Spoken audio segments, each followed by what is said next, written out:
Guys, it's not long now until the next Dead by Daylight comes out with the most changes we've ever seen in one single update for Dead by Daylight. And thankfully, BHVR have listened to some of the public test build feedback and are making changes to all of these things that are changing with the next update. So the next update is still coming sometime at the end of July. It might be the 19th of July. It might be the 20th of July. It might be the 26th or the 27th of July. We don't know. It's coming towards the end of the July. But let's go over some of the changes they are making from the public test build before the update comes out. So first and foremost, the new progression system. BHVR have heard feedback that actually it might be harder to prestige with the new progression system. So the first change they're making is they're actually upping the blood point cap that you can receive per game. So instead of 8,000 blood points per category, now you can receive 10,000 blood points per category, which means that you can get up to 40,000 blood points per match. So that will make it so that you get more blood points per match, so you can level up quicker. They're actually also making it so that the blood web nodes after prestiging will increase the rarity of items. So that's not coming immediately. That will come in a future update. But they're recognizing the fact that, you know, when you do prestige and you go back to level 1 blood webs, then you might not get the add-ons you need for your killer and your survivors. So they're going to look at trying to make it so that after prestige, you don't get screwed over in that fashion. Another thing that they're doing is they're making it so that prestiging, instead of costing 50,000 blood points, it will now cost 20,000 blood points instead. So in theory, it's not as impactful. It'll be cheaper. You should get your prestiges done quicker. As well as, and this is huge, they're increasing the overall blood point cap from 1 million blood points to 2 million blood points. So you can hoard twice as many blood points now as before. And basically, the reason they're doing this is because they're giving people more login codes, more promo codes, player support, etc. Everyone was always exceeding the cap. It's a new era. Now 2 million blood points is the change. Another thing that they're doing is they're overhauling the number of perk tiers that will unlock prestiges in the new update. So for example, if you have managed to already P3 a character, on the new update, you are guaranteed P9 for having a character P3'd, so that you will have the bloody cosmetics unlocked and all the charms unlocked on that character as well. So they're essentially doubling how many prestige levels you have unlocked automatically when the new update comes out to make sure that everybody gets caught up to where they should be. Now, they are changing a couple of things gameplay-wise. The biggest change is the endurance meta that BHVR revealed with the new update. They're actually changing it now so that endurance will no longer proc if you are in the deep wound state already. So if you're in deep wound, let's say you've taken a borrowed time hit, or you've dead-hearted, or you've used off the record, and you have deep wounds applied, then endurance will no longer protect you from going down. It cannot stack anymore. So you'll have to mend from the deep wound to take an additional endurance state. And that's going to hurt the synergies of like dead hard and off the record, for example. It's going to hurt the synergies of metal or man and off the record. All of these new endurance status effects, we're going to live forever in dead hard, they're no longer going to apply. Another thing is, guys, that they are going to be updating some of the perk effects that they've already updated. For example, Spine Chill. A lot of people in the hard of hearing community use Spine Chill as an assistance to know if they are in danger. So Spine Chill is still going to activate if the killer has a line of sight of you. It still doesn't have like the window vaulting speed or anything. It's just an action speed increase.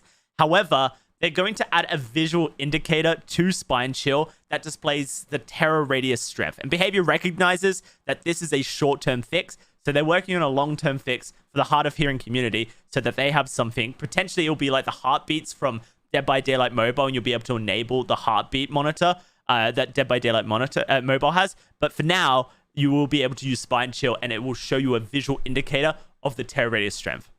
Another thing is that BHVR are actually nerfing Dead Hard from the PTB's strength. So it was a 1 second window to take a hit. BHVR are nerfing this to a 0.5 seconds. I personally don't know if I agree with this change. I think that with the endurance nerf that they've already showcased in this developer update, that Dead Hard 1 second was fine, but they want it to be even shorter. They want it to be a really well-timed proc to get that deep wound state. It would be really interesting to see if Dead Hard has any value after that. Another thing is that off the record is going to essentially, it will no longer protect you if you have it Wait, have they made a change to this? Off the record could give survivors guarantee escape once the exit gates are powered. Oh, yeah. So this is the change. They made it so that once exit gates are powered, off the record disables. A bit like decisive strike. So essentially, once the exit gates are powered, all these second chance perks that can keep survivors alive, apart from borrowed time, no longer proc is what behavior going for.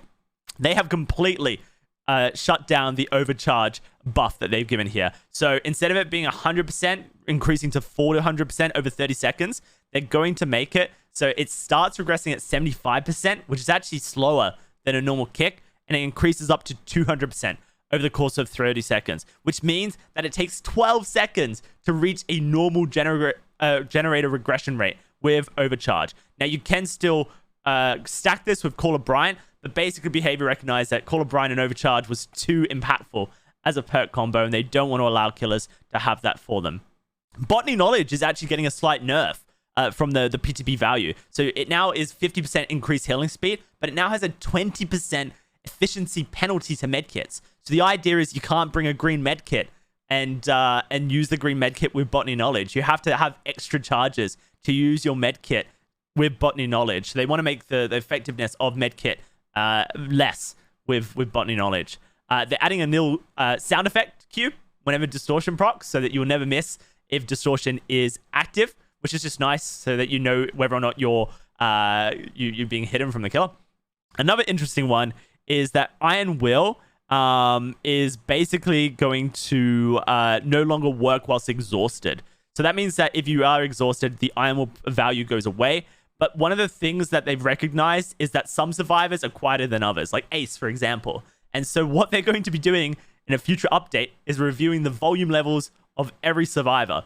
So basically, they're not changing Iron Will, they're changing survivors in a future update. It won't be this one, but in a future update, they're going to rework all of the survivors' volume levels so that they get value from Iron Will, which is an interesting decision. Another change is that Inner Focus, it no longer has a range limit. So it used to be 32 meters. You could see other survivors' scratch marks. Now it's infinite range. So if you've got an eagle eye view, you can see scratch marks of other survivors. Other things that are happening is the perk charms. They were like an iridescent red. Now they're changing them to be this purple and gold. If you get the perk charms unlocked, that's for prestiges levels 7, 8, and 9. You get a little charm for that character's teachables. The other thing is they recognize that the community hated the legacy portraits. So instead of this ugly green plague vomit effect, now it's going to be a red blood scratch mark effect. Behind the character, not in front of the character. Behind the character is going to be this scratch mark effect behind the survivors. Actually, honestly, I think that looks so much better. However, I'm still a little bit disappointed that this won't be displayed in like lobby screens or end-game screens, or even in-game, the in-game portraits. Like, this is just for you, not for anyone else. So it's a much nicer effect. Appreciate that. Still a little bit disappointed by the overall reward, if that makes sense.